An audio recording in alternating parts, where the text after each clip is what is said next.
ñu ngi gis ne conseil supérieur de la magistrature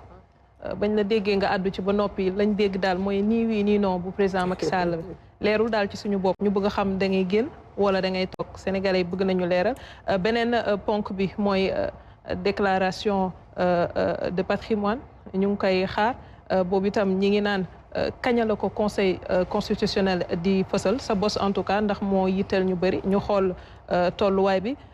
ci mujj bi dinaa ko ci ñambaas rek muy wàllu foncier ndax mënoo fi toog te duñ la ko laaj gis nañ ni suuf nekk na loo xamante ne jafe-jafe la ba premier ministre ba mu demee fu mel ni Mbourkat wax na ñi récupérer nañ lu toll ci 7000 parcelles 7000 parcelles yooyu état daf ko récupérer dédommagé ña ko moomoon wala ñu xam beneen bi mooy littoral bi commission ad hoc bi nga xam ni teg nañ ko bu ñu noppee ci liggéey bi dañuy xalaat ñu raser yenn ci construction yi wala yi fa des ci ruq yi daal foofu la ñu war a jaar ngir mën a bénéficier ci géej gi. D'abord pour conseil supérieur de la magistrature dama gëm ne justice bi elle est rendue au nom du peuple moo tax bu ñuy def assise ñëpp la ñuy woo y compris les détenus ñëpp la ñuy woo y compris ñi nga xamante ne tàmmuñu di leen woo ci bu ñu doon wax loo xamante ne dafa soxal réew mi. Cette gouvernance constructive inclusive participative moo ñuy may ñu retenir les meilleures solutions parce que su ma sañoon problème bu ñu identifier ba toog ci ba waxtaan mu nekk bu féetee boor ñu dem songi beneen. Conseil supérieur de la magistrature sama entourage laa ci njëkk a waxtaanal ci bi débat yi commencé parce que chaque jour dañu ma doon defal le rapport journalier ma ne ci kenn yow xam nga lan moo nekkoon sama position ci conseil supérieur de la magistrature ndax ñëw nga fekk ma kaso bu ngeen demee ngeen laaj ko Aliou Tine dafa ñëw ma ne ko seede ngay doon ci man lii laa xalaat ci conseil supérieur de la magistrature ma ne ko ma ne leen dund naa 44 ans siège yu ma conseil supérieur de la magistrature donc mën naa dundaat 44 ans du ma fa siège donc du obsession personnelle ci man ma siège conseil supérieur de la magistrature parce que gëm naa ne conseil des ministres moo gën a kawe conseil supérieur de la magistrature mais lu tax ñu ne woon président dafa war a génn conseil supérieur de la magistrature lan moo tax quel était l'objectif mooy pour garantir l'indépendance des magistrats oui ou non oui léegi ces mêmes magistrats là ne déedéet président bul dem te ñoom bëgg nañoo indépendant je dis nañu bàyyi xel li tax ñoom ñu ne président desal c'est ce que je suis en train de dire mais personnellement toog conseil supérieur de la magistrature ak bañ faa toog laa yemale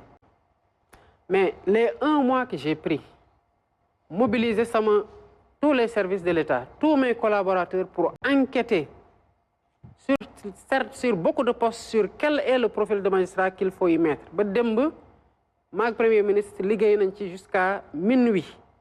mu doog a ñibbi su ma génnee conseil supérieur de la magistrature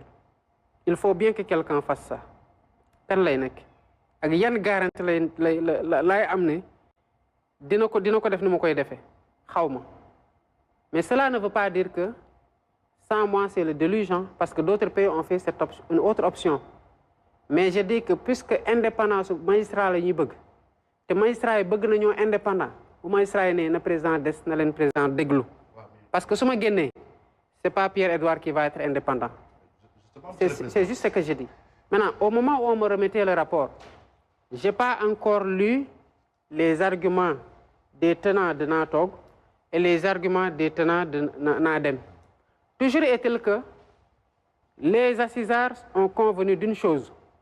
mooy conseil supérieur de la magistrature même bu fa président desee waratul nekk rek question de président ak magistrat yi que am na yeneen sénégalais yoo xamante ne war nañoo dugg ci biir conseil supérieur de la magistrature et sous ce registre là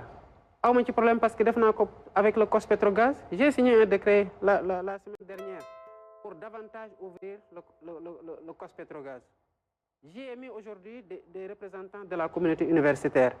j'ai mis des représentants des syndicats des organisations syndicales ñaar sax j'ai mis un représentant de l'ordre national des experts du Sénégal et j'ai dit parce que dañu waxoon rek un représentant de l'opposition duñu xam lu ñu koy fale j'ai dit le candidat arrivé à la dernière élection deuxième wala ku mu désigné ak ki nga xamante ne mooy le parti ou la coalition de partis politiques qui est la mieux représentée à l'Assemblée nationale plus le représentant de l'Assemblée nationale en tant que institution. Que le Conseil supérieur soit ouvert, il le sera. Avec ou sans moi, il le sera. Maintenant, décider de rester ou pas, j'attendrai de lire les arguments, parce que je venais de recevoir le rapport. Je ne l'ai pas encore lu, je n'ai pas encore vu les arguments de Nadem et les arguments de Togo. Mais ceux qui sont dont mon départ est censé garantir leur indépendance, quand ils disent le président Togo, en toute froideur, en toute lucidité, avec le recul qu'il faut, je veux entendre ces arguments-là et voir le poids qu'ils donnent. Si c'est des arguments qui me convainquent, je resterai. Si c'est des arguments qui ne me convainquent pas, j'en partirai. C'est aussi simple que ça pour moi. Beaucoup d'observateurs